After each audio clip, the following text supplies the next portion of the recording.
Petroleum dealers ने petroleum मसनूआत की कीमतों को डीरेगुलेट करने के लिए हुकूमती पॉलिसी को मुस्तरद कर दिया है और धमकी दी है कि फैसले पर नजरसानी ना की गई तो एहतजाज पर मजबूर होंगे। तफसील क्या है बताएंगे तलकीन जुबैरी अपनी इस रिपोर्ट में। पेट्रोलियम डीलर्स ने हुकूमत की जानिब से पेट्रोलियम मसनूआत की कीमतों में जारी कैप खत्म करने की पॉलिसी पर कमर कस ली है और प्राइस के इस नए फार्मूले के खिलाफ एहतजाज का आगाज कर दिया है। करिए बैनर लगाए, प्रेस कॉन्फ्रेंस पूरे पाकिस्तान में करेंगे और इसके बाद अगर ये नहीं मानेंगे तो हम पंप चला नहीं सकते, हम मजबूर हो जाएंगे कि पंप बंद कर दें।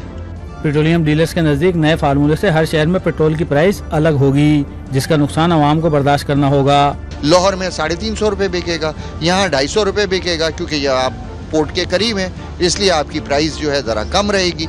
मगर अमंग्स द लॉट अब वो बराबर वाला ईरानी पेट्रोल डाल रहा है या क्या डाल रहा है, क्योंकि सबसे पहले ईरानी स्मगलिंग तो कंप्लीट करें ना आप, पहले उसको तो कवर करें, वो तो आपसे कवर ही नहीं हो रही। उसके अलावा आप इतना बड़ा फार्मूला लगाने जा रहे हैं जिस पर डायरेक्ट आवाम को इम्पैक्ट आएगा। नई पॉलिसी के तहत पेट्रोलियम मसनूआत की कीमतों का तयन ओगरा के बजाय ऑयल मार्केटिंग कंपनियां यौमिया बुनियादों पर आलमी मार्केट के तनासब से करेंगी। कैमरामैन मोहम्मद साजिद के साथ तलकीन जुबैरी, डॉन न्यूज़, कराची।